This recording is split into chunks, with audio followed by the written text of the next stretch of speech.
இனி summer holidays கண்ணு கால் GT ஹாலிடேஸ்க்கு பண்ணு. GT holidays, south India's #1 travel brand. தலைமை அமைச்சர் என்ன பேசுவது என்ற ஒரு வரம்பே இல்லாமல் பூரி ஜெகநாதர் கோயிலினுடைய கருவூலச்சாவி திருடப்பட்டு தமிழ்நாட்டுக்கு சென்று விட்டது என்று பேசுவதெல்லாம் அந்த அளவுக்கு அவர் பேசுவது என்பது முறையானதில்லை. இவன் தமிழன், இவன் அயல்நாட்டான், இவன் இப்படி இங்கே வாழலாம் என்று ஒரு தலைமை அமைச்சர் சொன்னால் இதுக்கு பொருள் இருக்கிறதா என்று சீமான் பேசுவது போல தலைமை அமைச்சர் பேசுவார். உடனே நம்முடைய செல்வ பெருந்த ஆகா தமிழனை திருடன் என்று சொல்லிவிட்டாய், ஆகவே நாங்கள் இங்கே ஆர்ப்பாட்டம் நடத்துவோம், போராட்டம் நடத்துவோம். நான் தமிழனே திருடன் என்று சொல்லுவார். அதிகாரத்தை ஒரு தமிழன் அடைய பார்க்கிறான் என்று சொல்கிறார். சொன்னால் புரிந்து கொள்வதற்கு உங்களுக்கு ஒரு காங்கிரஸ் கட்சியினுடைய தலைவருக்கு அவர் சொல்வது புரிய வேண்டாமா?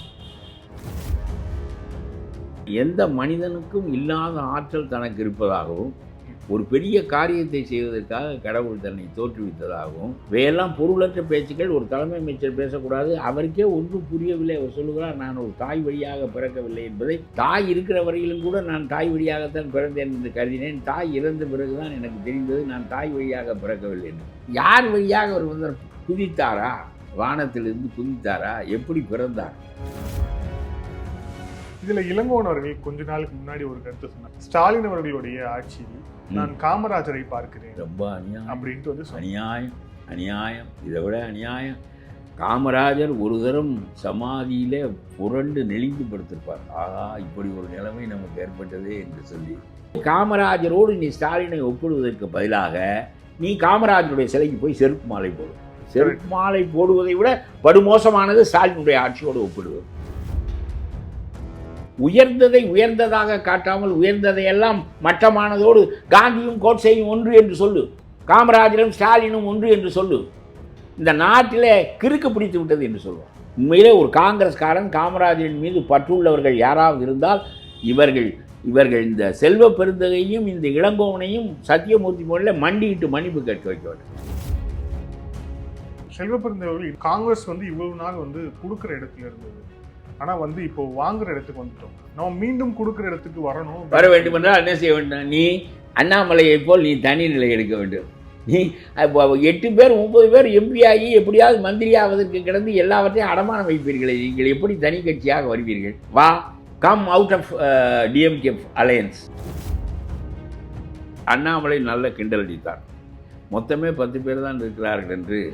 நீங்கள் போராட்டத்துக்கு வருகின்ற சொல்லுங்கள், நான் விருந்து வைக்கிறேன் இருக்கிறார். உடனே நம்முடைய இளங்கோவன் சொல்கிறார், மாட்டிறைச்சி தயார் செய்து வை, நாங்கள் வருகிறோம். ரொம்ப புத்தியை பாருங்கள். இதெல்லாம் ஒரு பேச்சு. மாட்டிறைச்சி தின்பது என்பது ரொம்ப பெரிய பெருமையான காரியமாகுது. ஆதன் தமிழ் நேயர்களுக்கு அன்பு வணக்கம். இந்த சிறப்பு நேர்காணலில் நம்முடன் இணைந்திருக்கிறார் தமிழ்நாடு தன்னுரிமை கழக தலைவர் பழக்கருப்பையா அவர். வணக்கம். ஒடிசாவுடைய தேர்தல் பிரச்சாரத்தில் பிரதமர் பேசியது விவாத பொருளாக மாறி இருக்கிறது. குறிப்பாக அவர் பூரி ஜெகநாதர் ஆலயத்தின் சாவி தமிழகத்தில் இருக்கிறது அப்படின்ட்டு அவர் குறிப்பிட்டு பேசினது ஒரு சர்ச்சையாச்சு. அதை தொடர்ந்து உள்துறை அமைச்சர் அமித்ஷாவும் பேசியிருக்கிறார். இந்த கருத்தை எப்படி பார்க்கணும்? தலைமை அமைச்சர் என்ன பேசுவது என்ற ஒரு வரம்பே இல்லாமல் பூரி ஜெகநாதர் கோயிலினுடைய கருவூலச்சாவி திருடப்பட்டு தமிழ்நாட்டுக்கு சென்று விட்டது என்று பேசுவதெல்லாம் அவர் சொன்னதனுடைய பொருள் வேறு. அது நேரடியாக அந்த Orissa is under the control of a Tamil Pandian அப்படிங்கிறது தான் அதனுடைய பொருள். ஆனால் அந்த அளவுக்கு அவர் பேசுவது என்பது முறையானதில்லை. ஏனென்றால் அவருடைய கோபம் என்ன என்றால், ஒரிசா 30-35 ஆண்டுகளாக பட்நாயக் குடும்பத்தின் கையில் தான் இருக்கிறது. அவரை அசைக்கவே முடியாது. காரணம், அவருக்கு திருமணமாகவில்லை, அவருக்கு எந்தவித பண தேவையும் இல்லை. அவர் வழியாக செல்வந்தர் குடும்பத்தில் வந்தவர். அவருடைய தகப்பனார் முதலமைச்சராக இருந்தார். இவ்வளவுக்கும் இடையே அவர் எந்த தேவையும் இல்லாமல் தன்னந்தனியாக அமைதியாக நாடாளுவது, பிறகு இரவு ஓய்வு கொள்வது என்பதை தவிர வேறு எதுவும் இல்லை. அதனால் மக்கள் அவரை பெரிதாக நம்புகிறார்கள். அவர் சார்ந்த சமூக அமைப்பு வெறும் 2% தான் அவருடைய சமூகத்தினுடைய வாக்களிப்பு பலம். ஆனாலும் கூட பட்நாயக் 30-35 ஆண்டுகளாக இந்தியாவினுடைய லாங்கஸ்ட் சர்விங் சீஃப் மினிஸ்டர் என்ற நிலையை அவர் அடைந்ததற்கான அவருடைய நேர்மையான ஆட்சி. அவருக்கு மூளையாக பக்கபலமாக இருப்பவர் நம்முடைய பாண்டியன். அவர் வெகு காலத்திற்கு முன்பு IAS அதிகாரியாக ஒரிசாவுக்குள் நுழைந்து விட்டார். நுழைந்த பிறகு ஒரு ஒரிய பெண்ணை மணந்து கொண்டு விட்டார். அவருடைய பிள்ளைகள் அவர் சொல்லுகிறார், என்னுடைய வீட்டில் வீட்டு மொழி ஒரிய மொழி தான். இவருடைய பிள்ளைகளை இவர் தமிழ் படுத்தி இருக்கலாம், அது ரொம்ப எளிது. ஆனாலும் கூட என்னுடைய கர்ம பூமி ஒரியா. ஆகவே நான் இந்த பூமிக்கு சேவை செய்வது, இந்த நிலத்திற்கு மண்ணிற்கு பாடுபடுவது என்று சொல்லி நான் மனத்தளவில் உறுதி எடுத்துக்கொண்டு இங்கேயே வாழ்வது, இங்கேயே சாவது என்று முடிவெடுத்து விட்டேன். அதனால் எனக்கு என்னுடைய கர்ம பூமி, நான் தமிழன் என்பதை மாற்ற முடியாது, அது வேறு, அதை பற்றி அவர் பேசவில்லை. என்னுடைய கர்ம பூமி ஒரியா. என்னுடைய வீட்டில் புழங்கப்படுகின்ற மொழி ஒரிய மொழி. என்னுடைய மக்களின் தாய்மொழி ஒரிய மொழி. நானும் ஒரிய மொழியில் பேச வல்லவன் 20 ஆண்டுகளாக. ஆகவே நான் ஒரிய மக்களுக்கு சேவை செய்வது, அங்கேயே வாழ்வது, அங்கேயே சாவது என்று முடிவெடுத்து விட்டேன் என்று சொன்னால், அந்த மனிதனை இவன் தமிழன், இவன் அயல் நாட்டான், இவன் எப்படி இங்கே வாழலாம் என்று ஒரு தலைமை அமைச்சர் சொன்னால் இதற்கு பொருள் இருக்கிறதா என்று சீமான் பேசுவது போல தலைமை அமைச்சர் பேசுகிறான்.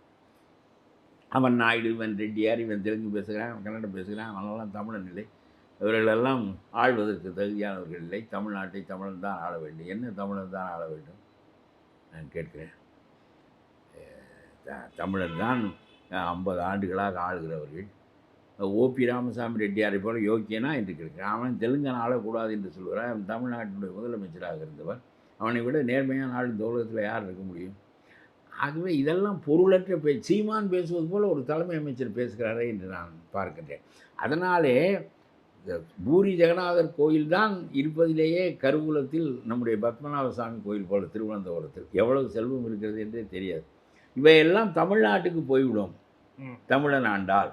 இது தமிழ்நாட்டுக்கு என்றால் தமிழ்நாட்டு கருவூலத்திற்கல்ல, தமிழன் தன்னுடைய சொத்தாக மாற்றிக்கொண்டு அவன் ஒரு தமிழனுடைய கட்டுப்பாட்டுக்குள் அது போய்விடும் என்று சொல்ல வருகிறார்.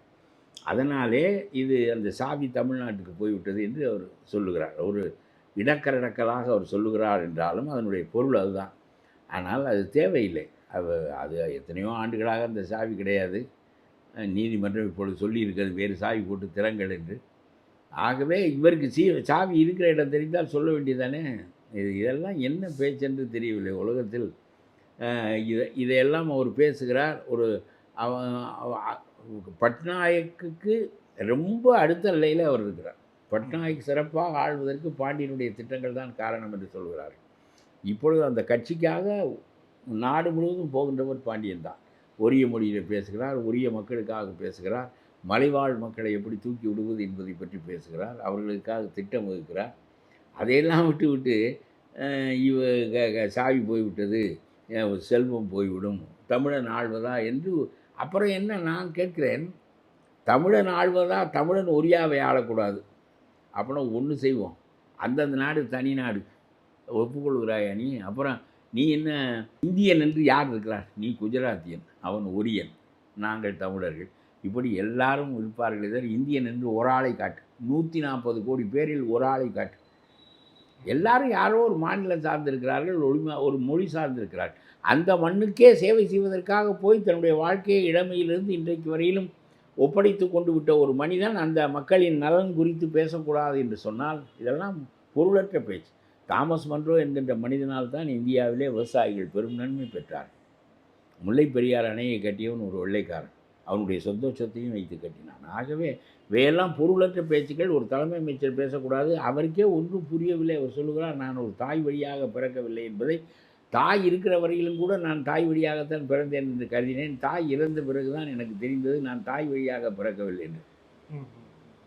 இயேசு கிறிஸ்துவோடு அவர் பெரியவராகிவிட்டார். இயேசு கிறிஸ்து கூட மேரிக்கு பிறந்தார், ஆனால் தூய ஆவிக்கு பிறந்தார். ஜோசப்புக்கு பிறக்கவில்லையே தவிர தூய ஆவிக்கு பிறந்தார். கர்த்தருடைய கட்டளையின் பேரில் அவர் உருவாக்கப்பட்டவர் மனித குலத்தை தோற்றுவிப்பதற்காக. அது பேசுவதில் பொருள் இருக்கிறது. உலகத்தின் அவருடைய சிந்தனைகள் உலகத்தின் போக்கை மாற்றி இருக்கின்றன. அன்பை இந்த மண்ணிலே விதைத்தவர்.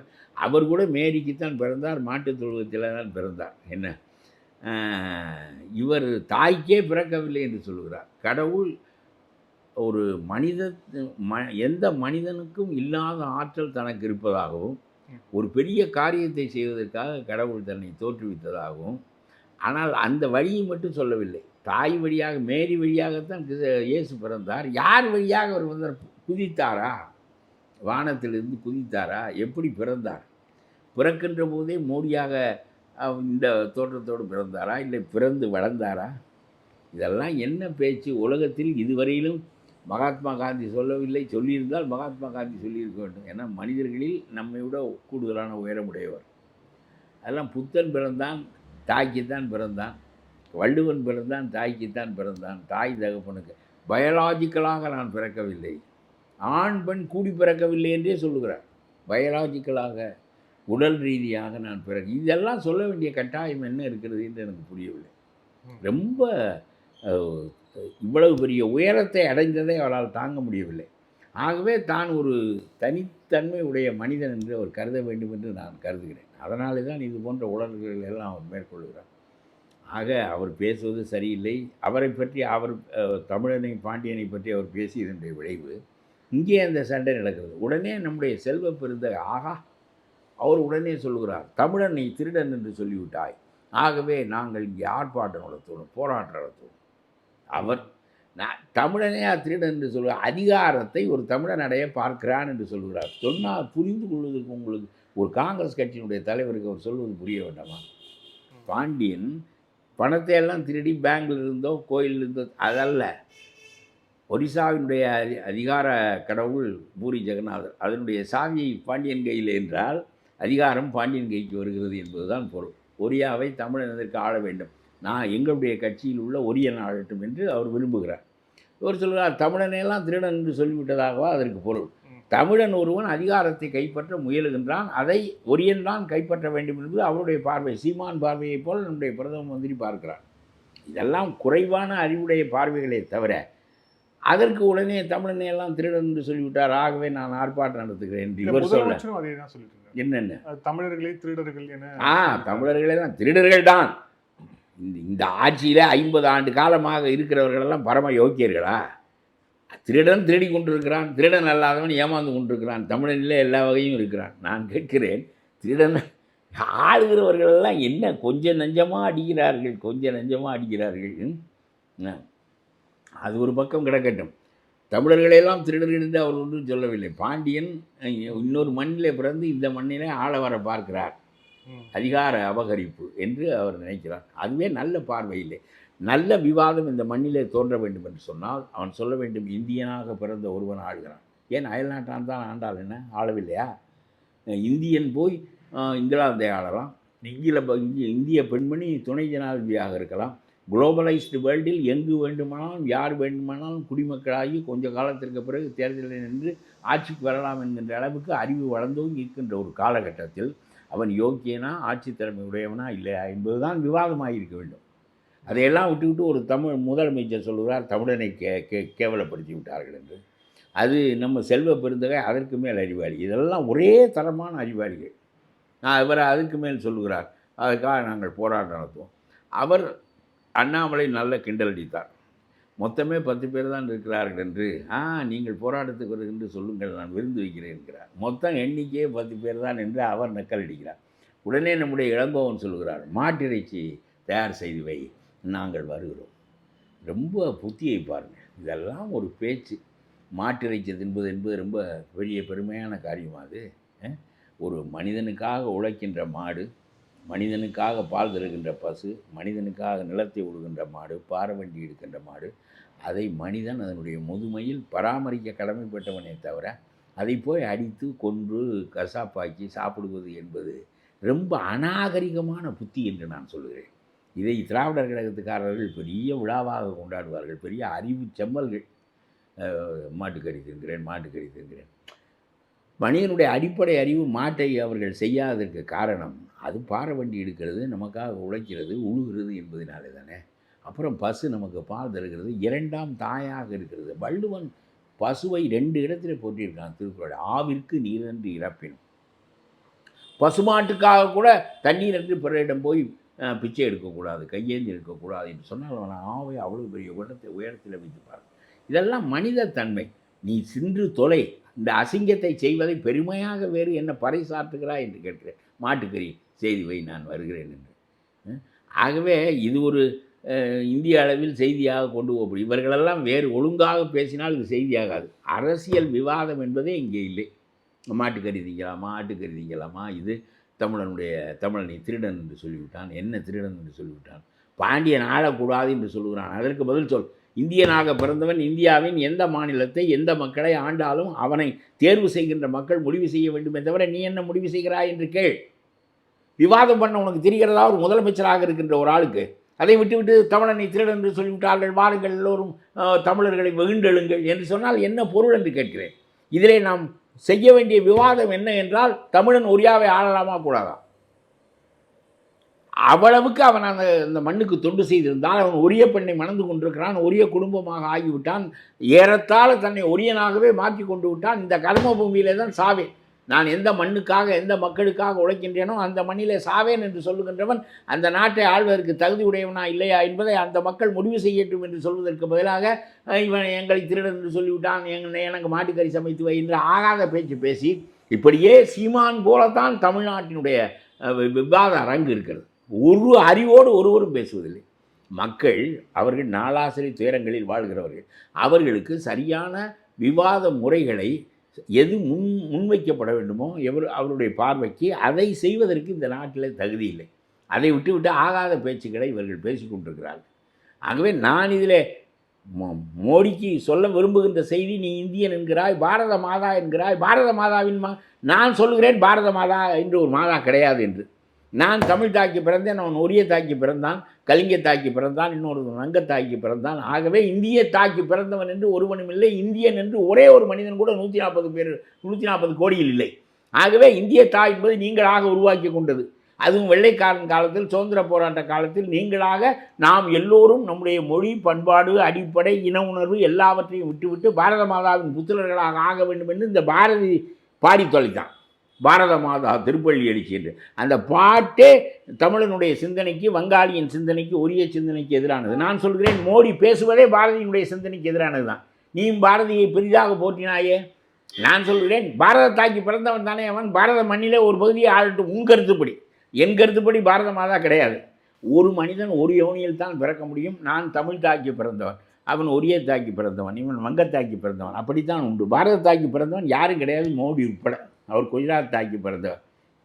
அது இல்லாத பொய்யை நீங்கள் பார்ப்பனிய மேலாண்மையை நிலைநாட்டுவதற்கு, இந்துத்துவாவை நிலைநாட்டுவதற்கு, நீங்கள் வேத மதத்தை நிலைநாட்டுவதற்கு, ஒரே மதமாக எல்லோரையும் ஆக்குவதற்கு, பார்ப்பன மேல் ஜாதிக்கு கீழே எல்லா மக்களையும் ஒடுக்குவதற்கு நீங்கள் கண்டறிந்த கொள்கை அந்த பாரத மாதா கொள்கை. ஆகவே அப்போ அந்த கொள்கையின்படி பார்த்தால் பாண்டியன் நாடாளுவதற்கு தகுதி உள்ளவனா இல்லையா ஒரியாவை ஆள்வதற்கு? அது என்ன பேசுகிறாய்? அப்புறம் ஒரியாவை தமிழன் ஆள்வதற்கு மட்டும் நீ எதிர்ப்பு தெரிவிப்பாய், ஆனால் இந்தியாவுக்கு வந்தால் பாரத மாதா கொள்கையை பேசுவாய் தமிழ்நாட்டுக்கு வந்தால் என்றால் என்ன பொருள்? இதெல்லாம் பொருளற்ற விவாதங்கள். நான் பேசுவதை மக்கள் எண்ணி பார்ப்பார்களே, ஆனால் எவ்வளவுக்கு கேவலமாக தமிழ்நாட்டினுடைய அரசியல் தலைமையும் இந்தியாவினுடைய தலைமையும் இருக்கிறது என்பது தெரிய வரும். இல்லை, இந்த மாட்டுக்கறி சாப்பிட்ற அந்த சர்ச்சை மாட்டுக்கறி தின்பது ஒன்றும் தமிழர்கள் சங்க காலத்திலிருந்து சாப்பிட்டுக்கிட்டு எல்லா கறியும் தின்பார்கள். ஆமை கறி தின்கிறான், மாட்டுக்கறி தின்கிறான். ஆனாலும் மனிதனை மனிதனாக்குவதற்கான முயற்சிகளும் நடந்து கொண்டு தான் இருந்தன. நான் சொல்கிறேன், இது என்ன, இது ஒரு பெரிய சிறப்பா என்று கேட்கிறேன். எஸ்கிமோக்கள் கீரை சாப்பிட முடியாது, பூசணிக்காய் சாப்பிட முடியாது, பரங்கிக்காய் சாப்பிட முடியாது, அங்கே அதெல்லாம் இல்லை. அவன் எதையாவது அடித்து தான் சாப்பிடுவான். எஸ்கிமோவாக இருக்கின்ற ஒருவனுக்கு மட்டும்தான் நான் கருதின்பதை தவிர வாழ்வதற்கான வழி என்ன இருக்கிறது என்று கேட்டால், பனி பிரதேசத்தில் ஒரு தாவரமும் வருவதில்லை. கேட்டால் நியாயம். நமக்கு இயல்பாக ஒரு உயிர் அது பாட்டுக்கு வாழ்ந்து விட்டு போகிறது. நாம் கீரையை திங்கலாம், பரங்கிக்காயை திங்கலாம், எதை வேண்டுமானாலும் திங்கலாம். எதற்கு என்று கருதுகின்ற ஒரு முன்னேற்றமான போக்கு இந்த நாட்டில் இருக்கிறது. உயர் நிலைக்கு போகவில்லை என்றால் தாழ்வான ஒன்றை பெருமையாக சொல்வதே அது நிறுத்து. நான் சொல்லுகிறேன், நீ குடிக்காதே, அப்புறம் குடிக்கிறது மட்டும்தான் அறிவாளி என்று சொல்லாதே. தப்பை செய்துவிட்டு அதை தூக்கி நிறுத்துவதற்கு முயலாதீர்கள். நான் சொல்லுகிறேன், மனிதன் நியாயமாக தாவர உணவை சாப்பிடுவதற்கு தான் நியாயமாக கடமைப்பட்டோம். நான் 25 வயது வரையில் எல்லா கறியும் மற்றவற்றையும் சாப்பிட்டுருக்கிறேன். பின்னால் எனக்கு வள்ளலார் மீது மிகப்பெரிய ஈடுபாடு ஏற்பட்டு அவற்றையெல்லாம் நான் கைவிட்டிருக்கிறேன். அதற்கு பிறகு இன்றைக்கு வரையிலும் நான் எதுவும் சாப்பிடுவதில்லை தாவர உணவை தவிர. எதற்கு? அது வாழ்ந்து விட்டு போட்டுமே, அதை பற்றி நமக்கு என்ன இருக்கிறது? இது இல்லாமல் நாம் வாழ முடியாது என்றால் எஸ்கிமோவை போல் ஒரு நிலை இருக்கும் என்றால் அதை பற்றி சிந்திக்க வேண்டியதுதான். அதே இதுக்கு என்ன பெரிய பெருமை என்று கேட்கிறேன். என்னமோ பெரியார் உலக சிந்தனைகளெல்லாம் தலையாய சிந்தனை மாட்டுக்கறி சிந்தனை தான் என்பது போல திராவிடர் கழகத்துக்காரர்கள் பேசுவார்கள். பெரியார் பேசியதில் மொழி விடுதலை இருந்தது, இன விடுதலை இருந்தது. உயர்ந்தவன் தாழ்ந்தவன் என்கின்ற பாகுபாட்டை ஒழித்து கட்டுவதில் அவர் ஆர்வம் காட்டினார். அதெல்லாம் போக அவர் ஆகாத வேலையெல்லாம் எவ்வளவோ செய்தார். அவருடைய எழுத்து சீர்திருத்தமே தேவையற்றது என்று வாசு மாணிக்கம் போன்றவர்களெல்லாம் சொல்லுவார். என்ன ஏதோ எம்ஜிஆர் இருந்தால் செய்து விட்டு போய்விட்டார், பள்ளிக்கூட பிள்ளைகளை பழக்கி விட்டோம், சரியாக போய்விட்டு. இன்றைக்கும் சில எழுத்துக்களையெல்லாம் நீ எடுத்தால் உயிரெழுத்தே 2 எழுத்து குறைத்தார் பெரியார்.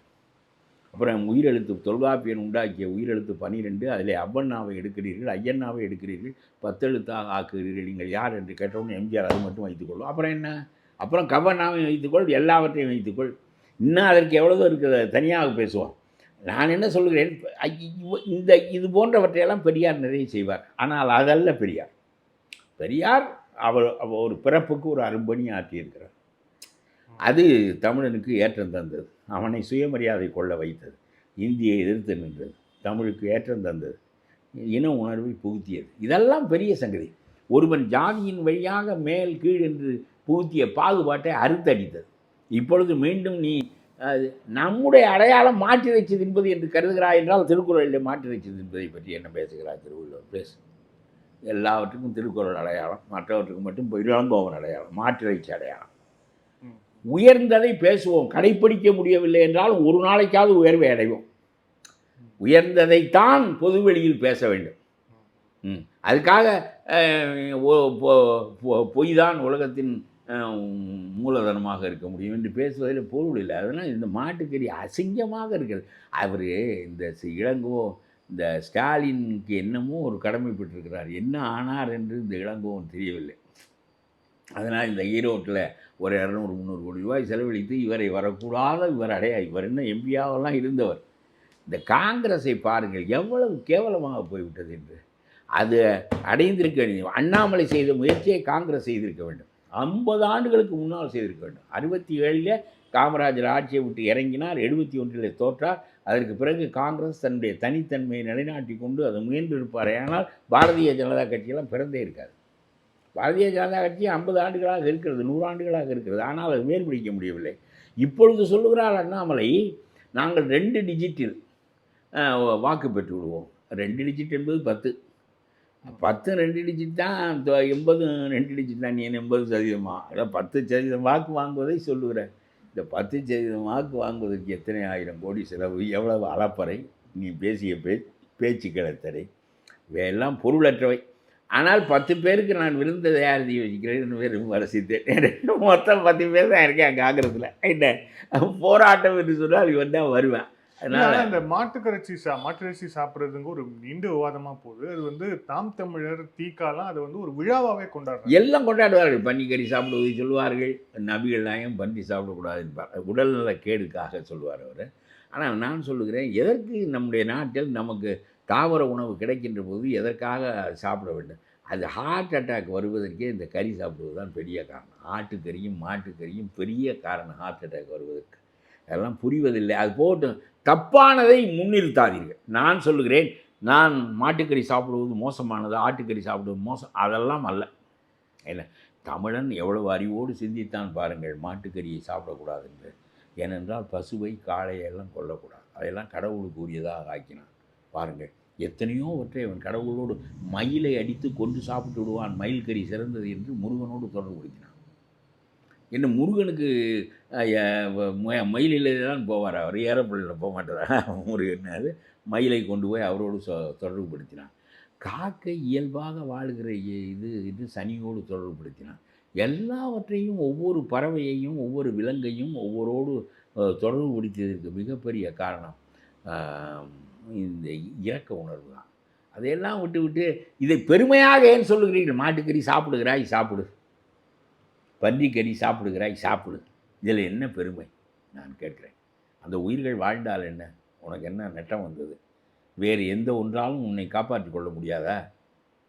இதை பெரிதாக வேறு பேசுகிறாய், முன்வைக்கிறாய், இதுக்கு விழா நடத்துகிறாய், இதுக்கு இயக்கம் நடத்துகிறாய். இதெல்லாம் கேவலமானது என்று சொல்கிறேன். இல்லை, இப்போ இந்த மாட்டு இறைச்சி சம்பந்தமாக ஒரு ஜஸ்ட் தெரிஞ்சுக்கணும் அப்படிங்கிறதுக்காக அம்பேத்கர் அவர்களும் காந்தி அவர்களும் என்ன சொன்னார் அப்படின்னு எதுவும் ரெஃபரன்ஸ்? எனக்கு அது தெரியாது. காந்தி அதை சாப்பிட மாட்டார், அம்பேத்கர் சாப்பிட்டாரா என்று எனக்கு தெரியாது நேரடியாக. ஆனால் நான் என்னென்னு சொல்லுகிறேன் என்றால், புலால் சாப்பிடுகிறவர்கள் தான் அதிகம் தமிழ்நாட்டில். சாப்பிடாதவர்கள் குறைவு. ஆனால் ஏதோ சாப்பிடுவது தான், புலால் சாப்பிடுவது தான் சிறந்தது என்பது போல எதற்கு இதை முன்னிறுத்த வேண்டும்? நாம் தாவர உணவிலேயே சிறப்பான வாழ்வு வாழ முடியும். மாரடைப்பெல்லாம் வராது. அதில் ரொம்ப ஆட்டுக்கறியில் பயங்கர கொழுப்பு இருக்கிறது, என்ன மாட்டுக்கறியிலும் இருக்கிறது. முடிந்தால் விட்டுவிடு, இல்லாவிட்டால் சாப்பிடு. ஆனால் நீ பொய் சொல்லு, பொய் தான் உலகத்தின் பொய்யால் தான் உலகம் நிலை பெறும் என்று சொல்லாதே. நீ பொய் சொல்வது உன்னுடைய இயலாமையோ அல்லது வேறு அதை போய் இதனால் தான் உலகம் நிலை பெறுகிறது என்று சொல்லாதே. நீ மாட்டுக்கறி சாப்பிடு. ஆனால் இதுதான் சிறந்தது என்பது போல நீ பேசுவது உன்னுடைய அறியாமையை காட்டுகிறதே தவிர, உயிர் இரக்கமற்ற தன்மையை காட்டுகிறதே தவிர, மனிதன் வாழ்வதற்கு பல வழிகள் இருந்தும் போய் இதை ஏன் தேட வேண்டிய நிலையை காட்டுகிறது. கேரளாவுக்கு அடிமாடுகள் போகிற போதெல்லாம் நாம் நெடுஞ்சாலைகளில் போனால் ஐயோ அந்த மாடு அசை போட்டு கொண்டிருக்கும். நான் பின்னால் காரில் போகிறது நினைப்பேன், அதுக்கு இன்னும் கொஞ்சம் நேரத்தில் கழுத்தை வெட்ட போகிறான்னு தெரியுமா? அது இப்பொழுது தான் அசை போட்டு கொண்டிருக்கிறது. சாப்பிட்ட சாப்பாட்டை அசை போட்டு சாவாசமாக ரொம்ப நிம்மதியாக இன்னும் 50 ஆண்டுகள் வாழப்போவது போல் அது நிம்மதியாக இருக்குது. அது போய் கழுத்தாக இருக்கிறான். ஐயோ, எனக்கு அது எனக்கு சொல்ல தெரியவில்லை. ஆனால் வள்ளுவனை வழிகாட்டியாக நீங்கள் கொள்வதென்றால் அந்த அறநெறிகளை நிறுத்துங்கள். அதற்கு மாறாக நடப்பது என்பதினாலேயே, நமக்கு இயலவில்லை என்பதினாலேயே உயர்ந்த நெறிகளை தாழ்வுபடுத்தாதீர்கள். அதுதான் வள்ளலார் இதற்காகவே பிறந்து, இதற்காகவே வளர்ந்து, இதற்காகவே மடிந்தார். அவர் நான் ஒரு கருத்து சாதியை பற்றி ஒன்று தெரிந்து கொண்டேன் வள்ளலாரிடம். அவர் சொல்லுகிறார், எவனெல்லாம் பிற உயிர்களை கொன்று தின்னாதவனோ அவனெல்லாம் நம்முடைய ஜாதி அகச்சாதி என்று சொல்லுகிறார். வள்ளலாருடைய ஜாதியில் நான் சேர்ந்து கொள்ள விரும்பினேன். எவனெல்லாம் உயிர்களை கொன்று தின்கின்றவனோ அவன் புறச்சாதி, அவனோடு சேரக்கூடாது என்கிறார். எவ்வளவு இரக்கத்தின் வடிவம் அவர். அதனாலே சொல்கிறேன், சாதி எப்படி பிரிக்கிறார் பாருங்கள். வேறு எதனாலும் பிரிக்கவில்லை. தாழ்த்தப்பட்டவன் பிராமணன், உயர்ந்தவன் அடிச்சாதிக்காரன் மேல் எதுவும் நீ உயிர்களின் மீது இரக்கம் காட்டுகின்றனா வா, நம்ம எல்லாம் ஒரு ஜாதி என்கிறார். நானும் அந்த ஜாதியில் சேர்ந்து கொள்ள ஒரு கட்டத்தில் விரும்பினேன். இதில் இளங்கோவன் அவர்கள் கொஞ்ச நாளுக்கு முன்னாடி ஒரு கருத்து சொன்னார், அதுக்கு நிச்சயமாக நீங்கள் பதில் சொல்லணும். குறிப்பாக ஸ்டாலின் அவர்களுடைய ஆட்சியில் நான் காமராஜரை பார்க்கிறேன் ரொம்ப அநியாயம் அப்படின்ட்டு வந்து அநியாயம் இதை விட அநியாயம். காமராஜர் ஒரு தரம் சமாதியிலே புரண்டு நெளிந்து படுத்திருப்பார். ஆகா, இப்படி ஒரு நிலைமை நமக்கு ஏற்பட்டதே என்று சொல்லி தாங்க முடியவில்லை என்னால். நான் காமராஜரோடு, அவரும் காங்கிரஸில் இருந்தவர், நான் காமராஜரோடு பழகியவன் 7 ஆண்டுகள். ரொம்ப உயர்ந்த மனிதர். ஒன்றும் கிடையாது. வேட்டி சட்டையை தவிர, ஒரு பேனாவை தவிர, ஒரு மூக்கு கண்ணாடி கூட்டை தவிர ஒரு இடமும் கிடையாது. வேண்டும் என்கின்ற எண்ணமும் கிடையாது. அதெல்லாம் ஒரு அபூர்வம். அது காந்தியால் உருவாக்கப்பட்ட மாபெரும் தலைமை. என்ன, இதை போய் காமராஜரோடு நீ ஸ்டாலினை ஒப்பிடுவதற்கு பதிலாக நீ காமராஜருடைய சிலைக்கு போய் செருப்பு மாலை கொடு. அதனால் கூட காமராஜர் கேவலப்பட மாட்டார். நான் சொல்லுகிறேன், ஸ்டாலினோடு ஒப்பிட்டது அதை விட கேவலமானது. எது வேண்டுமானாலும் செய், காமராஜருடைய ஆட்சியை விமர்சி. மனிதனாக பிறந்த எல்லா மனிதனிடமும் குறைபாடுகள் இருக்கும், 1-2 இருக்கும் அவருக்கும். ஆனால் நம்ம நேரடியாக கண்ணுக்கு கண்ணாக பார்த்த மனித வடிவத்தில் பார்த்த மனிதர்களிலேயே, நான் பார்த்தவர்களிலே ராஜாஜி காமராஜருக்கெல்லாம் நிகர் யாருமே கிடையாது. அவர்களெல்லாம் காந்தியினுடைய உருவாக்கம். அதை போய் உனக்கு ஸ்டாலினை போல் ஒன்று சொல்லு. நம்முடைய மோடி சொன்னது மாதிரி தாய் வழியாகவே நான் பிறக்கவில்லை, நேரடியாக குவித்து விட்டேன் பூமியிலே என்று கூட சொல்லுவேன். அது அப்போ 2வது குவித்தவர் ஸ்டாலின் என்று சொல், பரவாயில்லை. காமராஜரோடு போய் ஒப்பிடாது. இதெல்லாம் ரொம்ப அசிங்கமானது. என்னை விடிந்தால் எழுந்தால் கொள்ளையடிப்பதை தவிர, சுரண்டுவதை தவிர வேறு எந்த வேலையும் இல்லாத ஒரு ஆட்சி. எவ்வளவு வளத்தை இந்த நாடு தருகிறது, அவ்வளவையும் சுரண்டி விட்டு, இயற்கை வளம் பூராவையும் சுரண்டி விட்டு, என்ன ரெட் ஹில்ஸில் உள்ள டோல்கேட்டுக்கு ஒரு ஆர்டிஓ 10 கோடி ரூபாய் பணம் கட்டி அந்த வேலையை வாங்குகிறான் என்று சொன்னால் அவன் சம்பாதிக்கக்கூடிய தொகை எவ்வளவாக இருக்கும்? இன்றைக்கு ஒரு சீஃப் இன்ஜினியரின் மீது அறப்போர் இயக்கம் நல்ல பணி செய்கிறது. நான் அவர்களை ரொம்ப பாராட்டுகிறேன். ஒரு சீஃப் இன்ஜினியர் இத்தனை 100 கோடிக்கு இவ்வளவு பெரிய இடத்தை எப்படி வளைத்து வாங்கினார் என்று கேள்வி எழுப்புகிறது. ஒரு சீஃப் இன்ஜினியர் எப்படி செய்ய முடியும்? நீ கொள்ளையில் பங்கு பெறுகிறாய், அதனால தான் அவன் செய்ய முடிகிறது. அவனுக்கு கொடுப்பது கொஞ்சம் தான், உனக்கு தான் பங்கு கூட வரும். 30-70 இருக்கும். என்ன, ஆகவே சொல்லுகிறேன், காமராஜரோடு போய் ஒப்பிடுவது என்பது உனக்கு பிடிக்கவில்லை என்றால் காமராஜருக்கு செருப்பு மாலை போடும்.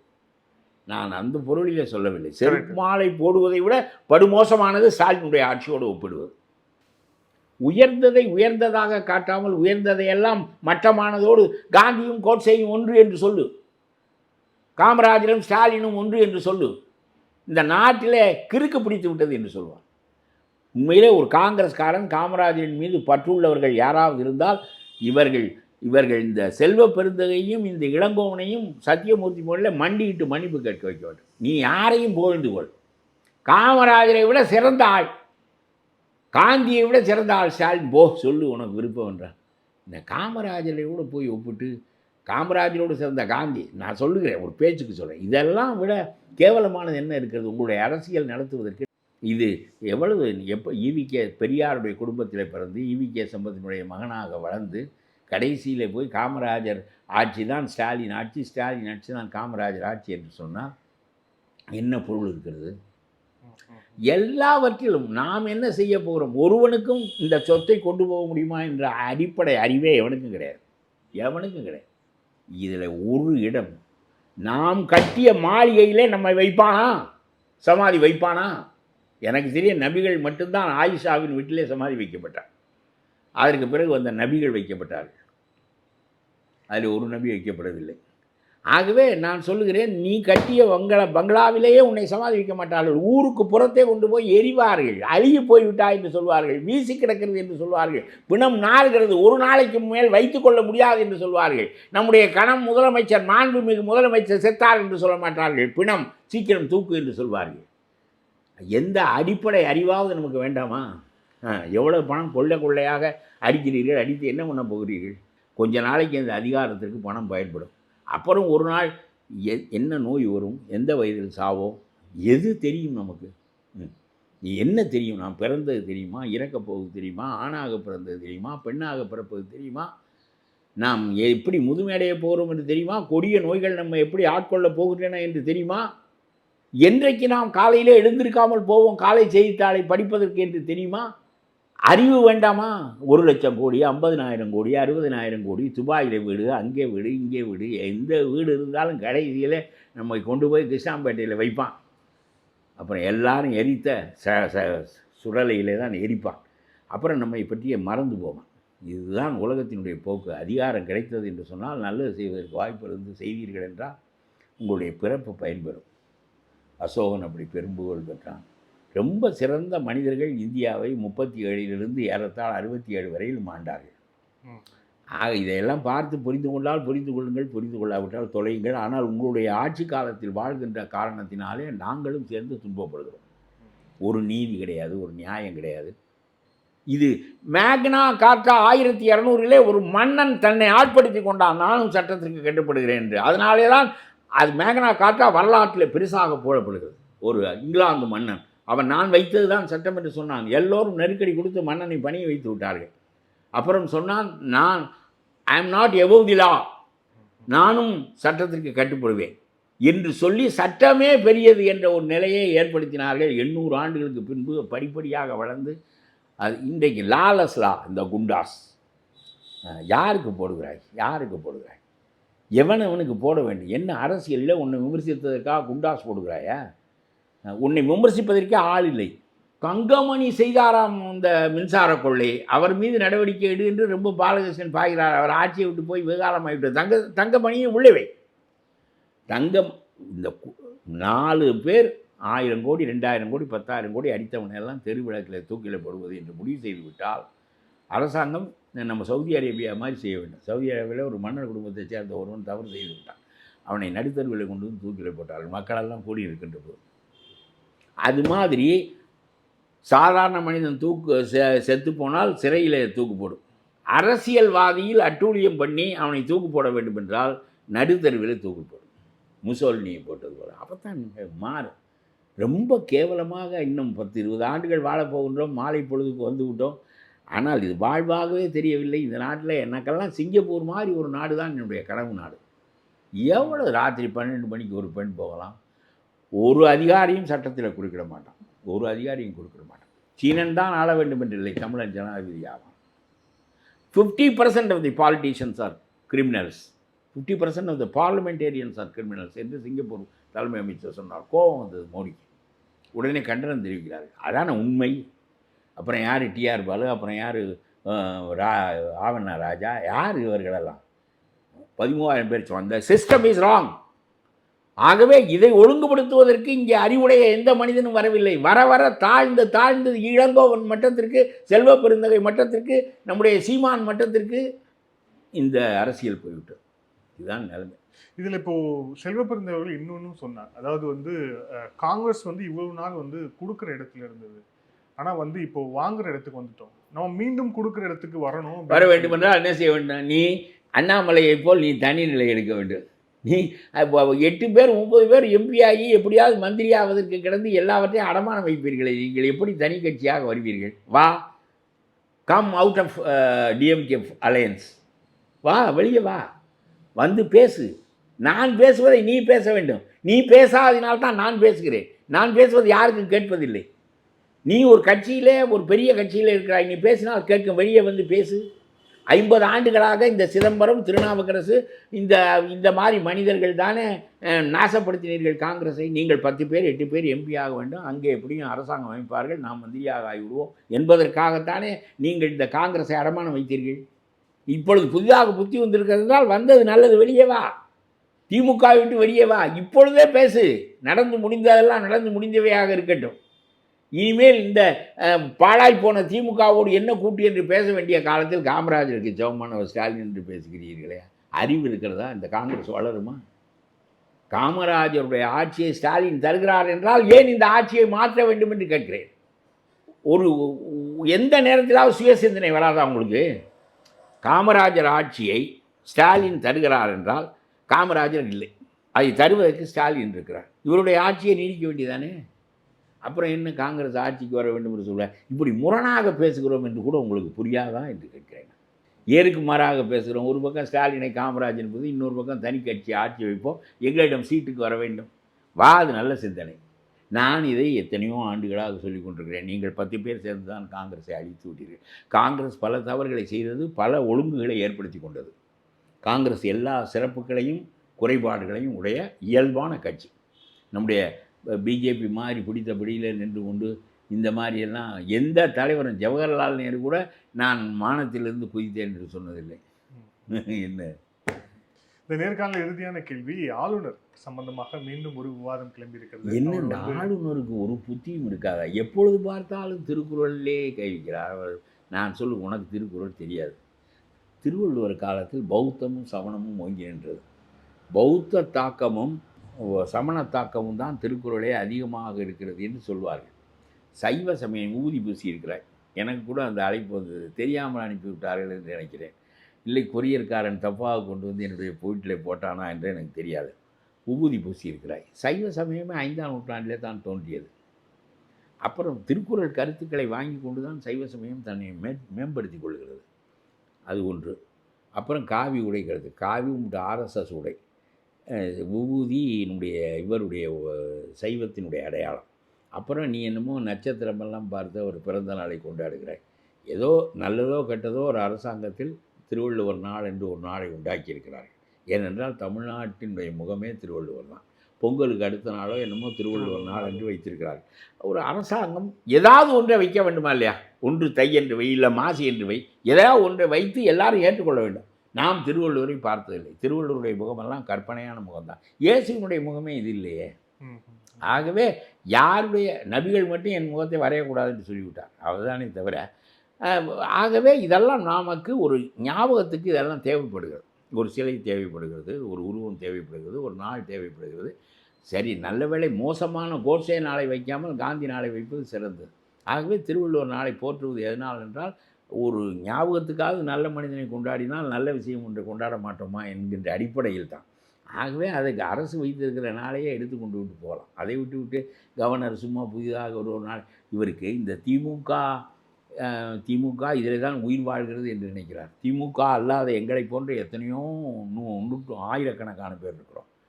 திமுகவை விட நான் தமிழிலே கலப்பக்கூடாது என்று கருதுகிறேன். ஸ்டாலின் அவருடைய பெயரை இசன்னா போட்டு எழுதுவார். இசன்னா தமிழ் எழுத்தும் இல்லை, மெய்யெழுத்திலே தமிழ் தொடங்கவும் தொடங்காது. ஆனால் நான் தூய தமிழ் வேண்டும் என்று நினைக்கின்றவன். என்னுடைய குறைபாடுகள் இருந்தாலும் திருத்திக் கொள்ள வேண்டும் என்று நினைக்கின்றவர். ஆகவே இவருக்கு அப்பாற்பட்டு பல ஆயிரம் பேர் நாட்டில் இருக்கிறார்கள். தமிழின் உணர்வு, தமிழ் மொழி உணர்வு. என்னுடைய கட்சிக்கு தமிழ்நாடு தன்னுரிமை கழகம் என்று தான் பெயர். ஆனால் இவர்கள் தான் என்னுடைய அடையாளம் என்று அவர் நினைத்து கொண்டு இந்த திமுகவை ஒழிப்பதற்கு திருவள்ளுவரை ஒழிக்கிறார், இருக்கிற எல்லா அறிஞர்களையும் ஒழிக்கிறார். இது என்ன இது என்று எனக்கு புரியவில்லை. ஆகவே தமிழ் அறிந்தவனெல்லாம் முதலில் நெருக்கடி கொடுக்க வேண்டும். இது நீ இந்த ஆர்எஸ்எஸ்னுடைய அடிப்படையில் திமுகவை வேறு விதமாக ஒழி. ஆர்எஸ்எஸும் ஒழிய வேண்டும் என்று விரும்புகிறவன், நான் திமுகவும் ஒழிய வேண்டும் என்று விரும்புகிறவன். திமுக ஊழலை தவிர வேறு எதுவும் கிடையாது. இது போனால் நாட்டில் எவனாவது ஒரு நம்முடைய செலவெல்லாம் குறையும். நம்ம பண்ணுகிற ஊழலினாலே நம்முடைய செலவெல்லாம் கூடுகிறது. 1,00,000 கோடி எலக்ட்ரிசிட்டியில் கடன் வைத்திருக்கிறார்கள். நிலக்கரியை 3ஆம் தர நிலக்கரியை வாங்கி நீங்கள் இதை பயன்படுத்துவதன் மூலம் முதல் தர நிலக்கரிக்கு பதிலாக அதானி பணம் அடிக்கிறான், நீ பணம் அடிக்கிறாய், எல்லாரும் அடிக்கிறார்கள். அவன் செஞ்சதை தங்கமணி செய்ததை உன்னுடைய ஆளும் செய்கிறான். எல்லாரும் இதைத்தான் செய்கிறீர்கள். டாஸ்மார்க்குக்கு உன்னுடைய ஆட்சி நடந்தால் அதிமுக சசிகலா பணம் கொடுப்பார். அவர்களுடைய ஆட்சி நடந்தால் ஜெகதரட்சகன் போன்றவர்கள் பணம் கொடுப்பார்கள். ஆக உங்களுக்குள் ஒரு பெரிய ஏற்பாடு. சும்மா பேசிக்கொள்வீர்களே தவிர எல்லாம் கூட்டு போட்டு அடிக்கிறீர்கள். ஆகவே நீங்கள் 2 பேரும் தொலைவது தான் இந்த நாட்டுக்கு ரொம்ப இன்றியமையாதது. அதை விட்டு சும்மா இவர்கள் பேசுகிறார்கள், ஏதோ 4 பேரை வைத்து கொண்டு அப்படி இப்படி பேச வைத்து கொண்டு வாழ்வதன் மூலம் ஒரு பயனும் கிடையாது. வரலாற்றில் காரி துப்புவார்கள் திராவிட இயக்கங்களின் ஆட்சியை. நான் சொல்கிறேன், துக்குளக் ஆட்சியை எப்படி விமர்சித்தார்களோ வரலாற்றில், அதுபோல் அவங்க அப்போ விமர்சிப்பான். நம்முடைய காலத்திற்கு பின்னால் அவனுக்கு ஒன்றும் தேவை இருக்கா? இளங்கோவனுக்கும் நம்முடைய இவருக்கும் காங்கிரஸ் தலைவருக்கும் உள்ள தேவை வரலாறு எழுதுகிறவனுக்கு இருக்காது. பித்து எடுத்து விடுவான். இருக்கிற பேர் செத்ததுக்கப்புறம் 4 பேர் நல்லவன், ஒருத்தன் நல்லவனா கெட்டவனா என்பது எப்பொழுது தெரியும் என்றால் அவனை 4 பேர் தூக்கி கொண்டு போகிற போது தான் தெரியும். அப்போ தான் உண்மையை சொல்வார். நல்லவன்டா போயிட்டான்டா, தொலைஞ்சான்டா என்று சொல்வார்கள். என்ன, நாம் பிறந்ததினுடைய பயன் அடித்த பணம் போதும். நான் சொல்லுகிறேன், இந்த இளங்கோவன் புகழ்வது, செல்வ பெருந்தகை புகழ்வதையெல்லாம் பெரிதாக நினைக்காதீர்கள். இந்த புகழெல்லாம் இது நம்ம எலும்பை வீசுகிற போது சில விலங்குகள் கவ்வி பிடித்து கொண்டு வாலாட்டுவதற்கு சமமானது. இவர்களுடைய புகழ்ச்சியெல்லாம் புகழ்ச்சி அல்ல. உண்மை புகழ்ச்சி என்பதை காலம்தான் தீர்மானிக்கும். ஆகவே ஒரு வாய்ப்பு யாருக்கும் கிடைக்காத வாய்ப்பு உங்களுக்கு கிடைத்திருக்கிறது. கருணாநிதியினுடைய மகனாக கிடைத்ததினால் கிடைத்த வாய்ப்பு. சிறந்த ஆட்சியை, கருணாநிதி கொடுக்காத ஆட்சியை கொடுப்பதற்கு நீங்கள் முயலுங்கள். முதலில் ஒரு முடிவு செய்யுங்கள். எல்லா துறைகளையும் நேர்மையாக ஆக்குவது. நாம் வாங்குவதில்லை, வாங்குவோனே அதற்கு பிறகு சாடுவது. 1,70,000 கோடி வருமானம் வருகிறது. 3 லட்சம் கோடி தமிழ்நாட்டுக்கு வருமானம் வரும். அடிமட்ட மனிதனுக்கு வேண்டிய எல்லா வசதியும் செய்து கொள்ளலாம். ஆணுக்கும் இலவச பஸ் கொடுக்கலாம், இரவு உணவு இல்லாமல் தெருவிலே வாழ்கிறவர்களுக்கெல்லாம் வீடு கொடுக்கலாம், எல்லாம் செய்யலாம். அறிவோடு சிந்தித்து பாருங்கள். சும்மா இவன் 10 பேர் புகழ்கிறான், 28 கார் முன்னும் பின்னும் வருகிறது என்கின்ற கித்தாப்பு இருந்தால் அதனுடைய அறியாமை. பிறப்பின் நோக்கம் அது அல்ல. நன்றி சார். பல்வேறு கேள்வி. Thank you sir.